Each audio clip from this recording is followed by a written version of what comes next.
Salut Polly, comment ça va? Non, non, non, non, c'est bon, tout va bien. Dis, voilà, je démissionne.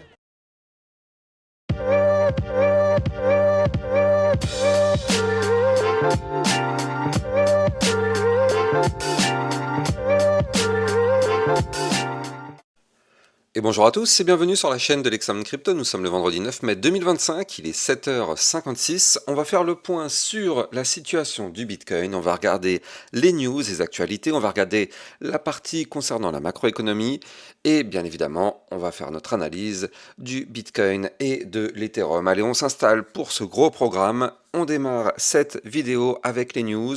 Alors, du côté des news, déjà dans le club Lexarocket hier, on avait fait une vidéo concernant la crypto LDO et la crypto Injective. On s'est régalé dans le club parce que LDO a fait plus 25% hier, Injective plus 20%.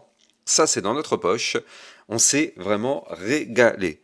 Alors, du côté de Cryptolétante qui nous pousse que le président Trump convoque une conférence de presse aujourd'hui à 10h, heure États-Unis, dans le bureau ovale pour annoncer un accord commercial majeur avec un grand pays très respecté. Suspense, on va voir ce que ça va donner, mais c'est vrai que c'est vraiment hyper intéressant. Alors il y a quand même de fortes chances que ce soit du côté du Royaume-Uni parce que il y a eu effectivement quand même tout un accord complet sur les droits de douane qui ont été trouvés, donc il y a de très fortes chances que ce soit à ce sujet-là. La sénatrice Cynthia Lummis déclare que les actifs numériques, donc les cryptos, sont l'avenir. Soit on les adopte, soit on perd. Il n'y a pas d'entre-deux. Donc c'est ce qu'elle dit et en disant ça, je pense que clairement, elle prend la direction de les adopter et on connaît son point de vue concernant les crypto-monnaies. Elle est full crypto-monnaie, cette fille-là. Donc, du coup, franchement, c'est quand même assez incroyable ce genre de propos. Ça, c'est hyper bullish quand même comme parole et on sait que sur la durée, ils vont quand même faire énormément pour avoir le plus de crypto, en tout cas de Bitcoin dans leur réserve stratégique. En tout cas, c'est leur directive, même si pour l'instant, c'est pas encore acté. Trump qui annonce une réforme fiscale majeure en préparation, promettant la plus grosse réduction d'impôts pour la classe moyenne et les travailleurs jamais vus. Je ne sais pas si vous vous rendez compte, mais imaginez que ça fonctionne. Pour l'instant, on n'en sait rien, mais imaginez que ça fonctionne. Ça veut dire que les impôts vont baisser. Et qui dit baisse d'impôts dit augmentation du pouvoir d'achat. Et qui dit augmentation du pouvoir d'achat dit liquidité à venir sur le secteur crypto. Je ne sais pas si vous vous rendez compte de ça. Donc ça veut dire que si Trump, on a beau penser ce qu'on veut du personnage, c'est pas la question. Mais si jamais il fait en sorte que les impôts baissent, on risque d'avoir un afflux de liquidités vers les cryptos. Alors bien évidemment, une personne qui par exemple, je sais pas, fait une économie de 300 euros d'impôts par mois ou par an, peu importe, il va pas forcément tout mettre en crypto-monnaie, c'est sûr, mais ça augmente les probabilités d'avoir de l'argent en plus sur la crypto, et ça c'est quand même ultra bullish si jamais on y arrive. Crypto-détente qui nous pousse que Trump traite Jérôme Powell de fou et affirme qu'il n'y a pratiquement aucune inflation alors que l'argent des tarifs douaniers afflue vers les USA. Donc je vous ai dit, de toute façon Trump il met une pression de malade mental à Powell. Powell fait tout pour ne pas baisser les taux d'intérêt. Trump fait tout pour que les taux d'intérêt baissent. À un moment donné, il y en a un qui va céder et il y a de très fortes chances que ce soit Powell qui cède lors de la prochaine décision de la Fed. On verra bien, malheureusement, il n'a pas cédé, c'était mercredi, il n'a pas cédé mercredi. Est-ce qu'il va céder la prochaine fois? En tout cas, ce serait génial si jamais il cède une baisse des taux. Alors bien évidemment, ça pourrait permettre au marché de reprendre un gros bol d'air pur. Ça ferait plaisir. En tout cas, la pression est monstre. Je ne sais pas si vous vous rendez compte, mais ce genre de scud, tous les jours, peut-être tous les jours, Trump, il envoie un missile à Jérôme Powell de ce type-là. Enfin bref, c'est quand même assez fou. Imagine, mettez-vous 2 secondes à la place de Powell. Bah, vous prenez des insultes comme ça tous les jours venant du président Trump. Mais combien de temps vous allez pouvoir tenir encore? Hier, dans le club Lexarocket, on a vu la crypto RSR et la crypto Dogecoin. Regardez, juste un exemple, mais le Dogecoin qui a poussé combien hier? Parce qu'il s'est mis à pousser et ça fait plaisir. Regardez, on a une belle performance. On a fait une performance d'environ plus 15% sur le Dogecoin, donc ça aussi c'est pareil, c'est dans la poche, franchement ça fait plaisir. N'oubliez pas, si vous aussi vous souhaitez recevoir des belles opportunités Et si vous souhaitez recevoir des vidéos d'analyse régulières par rapport à plein de crypto-monnaies, ça se passe dans le club LexaRocket. Le lien est en description de cette vidéo. Alors, là, du coup, hier soir, souvenez-vous, je vous avais dit que ça y est, le Bitcoin s'est fait rejeter par la résistance du haut du range. Hein, souvenez-vous, c'est la résistance que j'ai pas arrêté de vous donner ces dernières semaines, les fameux 102 810 $. Je vous avais dit que c'était un point pivot qui doit effectivement être breaké. Et je vous avais demandé si vous pensez qu'on allait péter ce niveau clé ou si on allait se faire rejeter. Alors, ça a été plutôt mitigé comme réponse, hein, mais dans l'ensemble, vous étiez plutôt bullish et on va regarder ensemble ce qui s'est passé derrière. Euh, Meta qui collabore avec plusieurs entreprises crypto afin d'explorer l'utilisation de stablecoins pour les paiements transfrontaliers. La société a également recruté Ginger Baker, qui est l'ancienne dirigeante de Plaid et actuelle membre du conseil d'administration de Stellar Development Foundation, au poste de vice-présidente produit pour diriger cette initiative. Selon certaines sources, les discussions sont encore à leur début et visent à réduire les coûts de paiement, notamment pour les petits paiements sur Instagram. Donc ça voudrait dire que peut-être dans la durée, on pourrait avoir des stablecoins sur Instagram et peut-être même, qui sait, sur Facebook ou autre. C'est quand même assez dingue ça aussi. Bref, si vous aussi vous souhaitez rejoindre la communauté, n'hésitez pas, vous avez le lien Discord en description de vidéo, ça vous permet de rejoindre la communauté, poser des questions, vous entraider, n'hésitez pas, le lien est en description de vidéo, tout comme d'ailleurs mon lien Twitter officiel, si vous aussi vous souhaitez recevoir toutes les news et toutes les actualités crypto, ça se passe ici, les liens sont en description de cette vidéo. On démarre la partie analyse technique. Avant toute chose, bien évidemment, je rappelle à tout le monde que tout ce que je vais dire n'est en aucun cas un conseil financier, c'est à vous de faire vos propres recherches. Et n'oubliez pas que le trading de crypto comporte des risques de perte partielle ou majeure. On démarre avec notre Crypto Fear and Greed Index. Aïe, aïe, aïe, aïe, aïe, je sais pas si vous vous rendez compte, on est à 73. Alors je sais pas pourquoi mon petit graphique ne s'affiche pas, c'est pas bien grave. On est à 73, mais je sais pas si vous vous rendez compte de ça, ça veut dire quoi? Ça veut dire que là, clairement, on est dans un début d'euphorie. On est dans un début d'euphorie, on est entre la cupidité et l'euphorie. Et d'ailleurs, ça me fait penser à quelque chose. Il y a une personne tout à l'heure qui avait des profits vraiment très intéressants. De mémoire, j'ai vu du plus de 200%, des choses comme ça. Et la personne se demandait, est-ce qu'elle doit prendre ses profits ou elle doit laisser? Et bien justement, c'est typiquement le genre de réflexion, vu qu'on est actuellement à 73, on est dans le grid, on est dans la cupidité, on n'a pas envie de vendre parce qu'on veut encore plus d'argent. Et malheureusement, on sait que quand on est dans cette zone-là, on le sait, ça nous pend au nez, on aura le retracement. Donc justement, là, vu qu'on est dans la cupidité, on est dans un début aussi d'euphorie, eh bien, c'est justement ça. Beaucoup de personnes sont en profit, mais la plupart, je vous le dis, la plupart ne vont pas prendre leur profit. Et qu'est-ce qui va se passer derrière? On va avoir un retracement et les profits qui ont été gagnés vont tous être reperdus. C'est systématiquement comme ça. Et c'est comme ça que le marché crypto ravale tout ce qu'il nous donne. Moi, personnellement, je prends systématiquement mes profits, je ne fais aucun cadeau au marché crypto. Le marché crypto, c'est bien, c'est beau, mais j'en ai rien à foutre.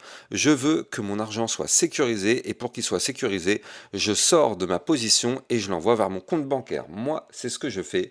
J'ai mis 100 $ avant-hier sur une position, ça a pump.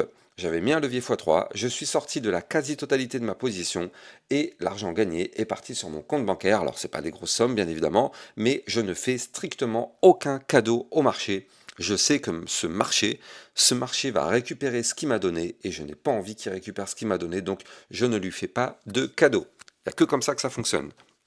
Même si on est sur du long terme, si on a des profits, au bout d'un moment, il faut les prendre. Il faut prendre ses profits. On n'est pas obligé de prendre 100% de ses profits, mais on doit quand même en assurer une partie. Bref, notre Bitcoin, qu'est-ce qui fait? Regardez cette bougie hier, incroyable cette bougie, quelle force.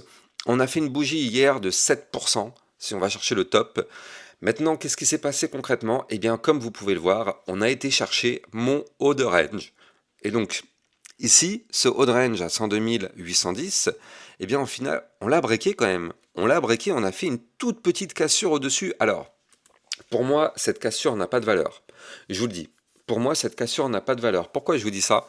Parce qu'en fait, c'est pas une cassure prononcée. C'est-à-dire que si on avait clôturé ici, oui, ça aurait été une belle cassure. Là, malheureusement, on a clôturé 1 mm au-dessus du haut du range. Alors oui, c'est une cassure. D'ailleurs, on le voit directement. On casse. Qu'est-ce qu'on fait? On revient directement retester le niveau clé qu'on a breaké. Donc, comme quoi, ça confirme qu'on a bel et bien cassé. On a cassé le range par le haut. C'est quand même déjà une excellente nouvelle. Et je rappelle que d'un point de vue chartiste et théorie de trading, on savait que ici, le 22 avril, à partir du moment où on avait réintégré le range en venant du bas, on savait que notre target, elle était ici.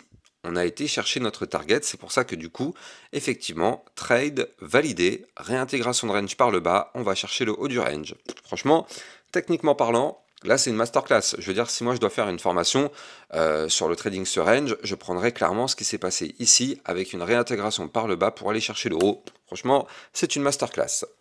Maintenant, là, du côté du Bitcoin, ça y est. Malheureusement, ça y est.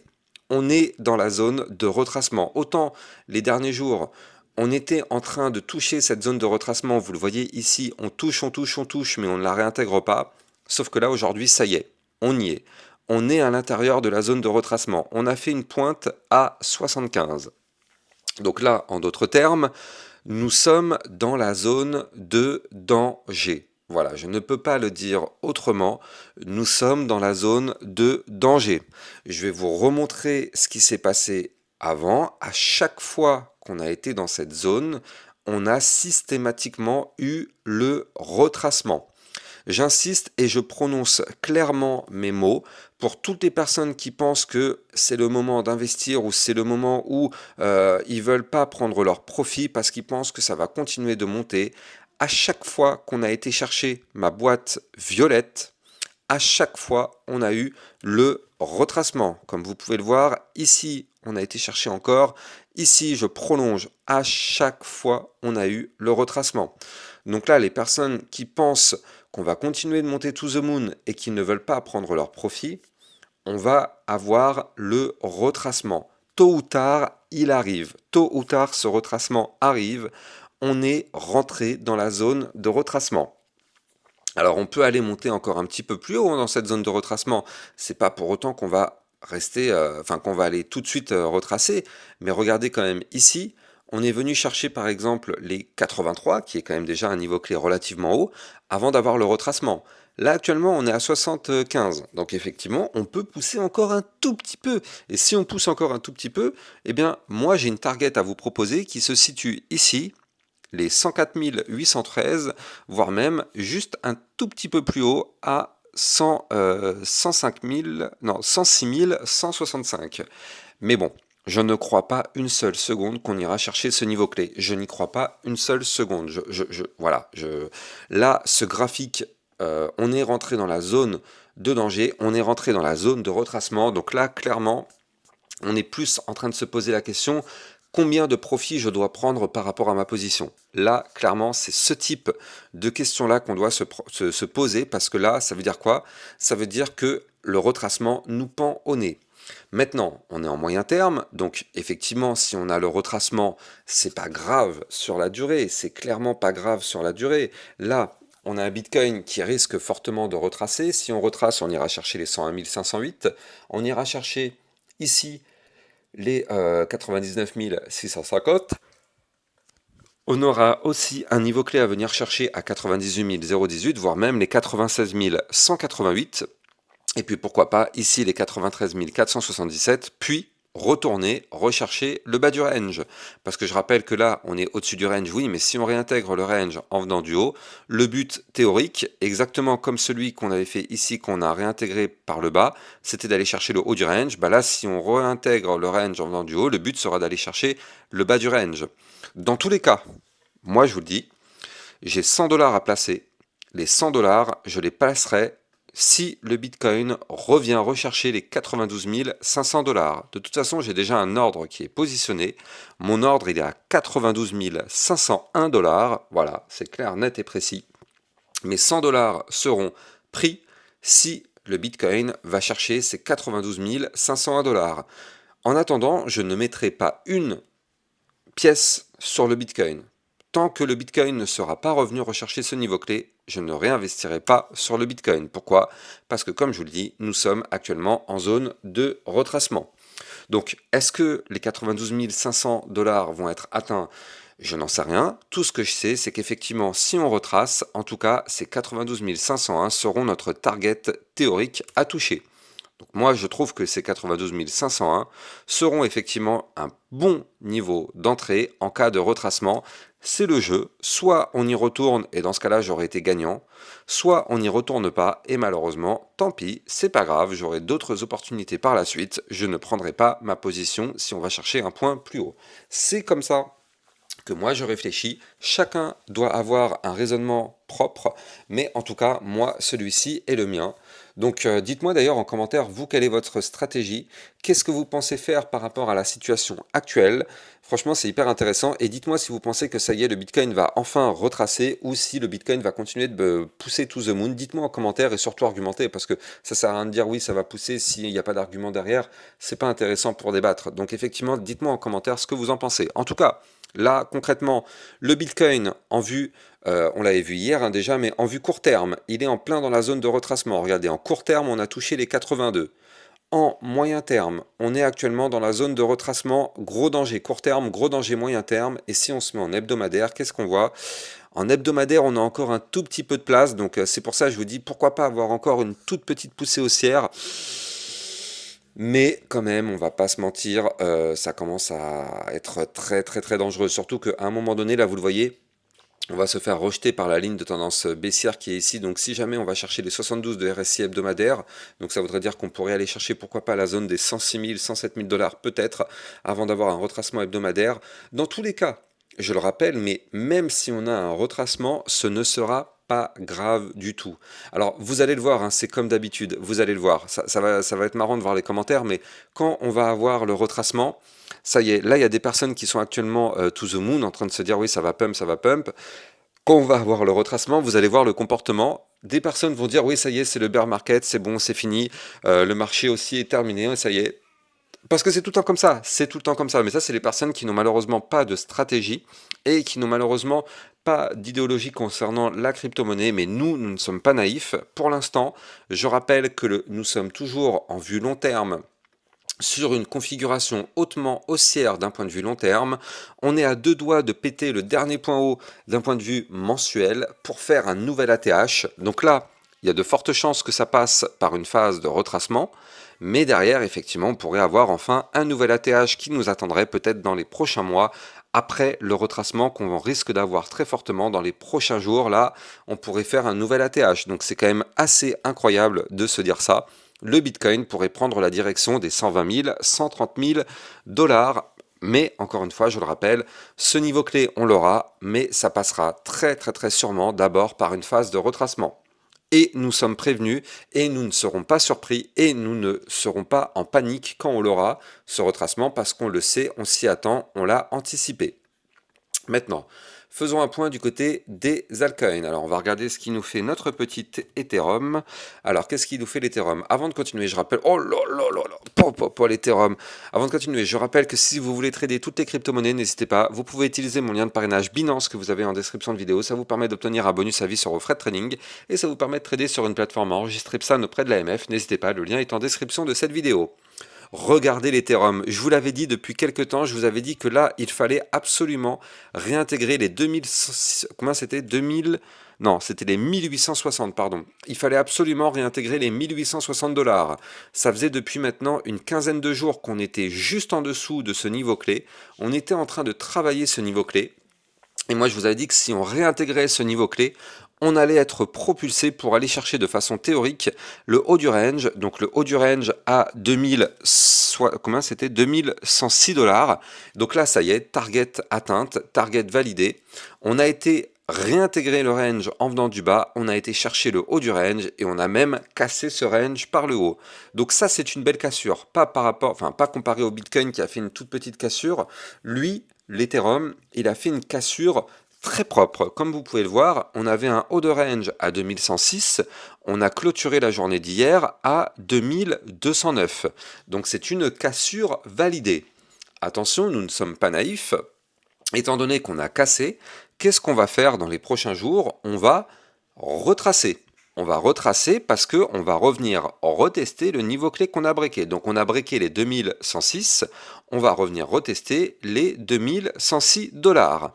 En plus de ça, ici on a une zone de support à 2146, donc là il y a de très fortes chances que on retrace, d'autant plus que regardez, hein, le RSI, on est actuellement à 78, donc lui aussi, hein, l'Ethereum est en plein dans la zone de retracement, donc prudence. Là, l'Ethereum, il y a de très très fortes probabilités d'avoir un retracement pour revenir rechercher déjà dans un premier temps les 2146, et puis derrière les 2106 $. Et de toute façon, tant qu'on est au-dessus de ces deux niveaux clés, il n'y a pas de souci, nous sommes haussiers. Si maintenant on perd ces niveaux clés, on va avoir bien sûr un retracement plus prononcé pour revenir rechercher les 2017, voire même les 1936, peut-être même revenir rechercher les 1860 hein, qui correspondent au bas de range. Dans tous les cas, pour l'instant, là, on est quand même sujet à avoir un retracement imminent, même si on peut pousser encore un tout petit peu. Hein. Je pense qu'effectivement, dans tous les cas, on a une résistance qui est ici. À 2245, on a une résistance. Donc, est-ce qu'on va réussir à péter cette résistance et aller chercher la suivante? Donc, la suivante, elle est ici à 2343.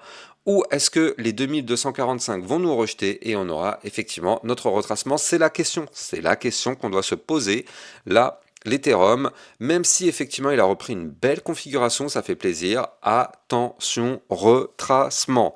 C'est le Bitcoin qui a deux doigts de retracer, l'Ethereum est clairement dans une zone de retracement maintenant après la poussée haussière.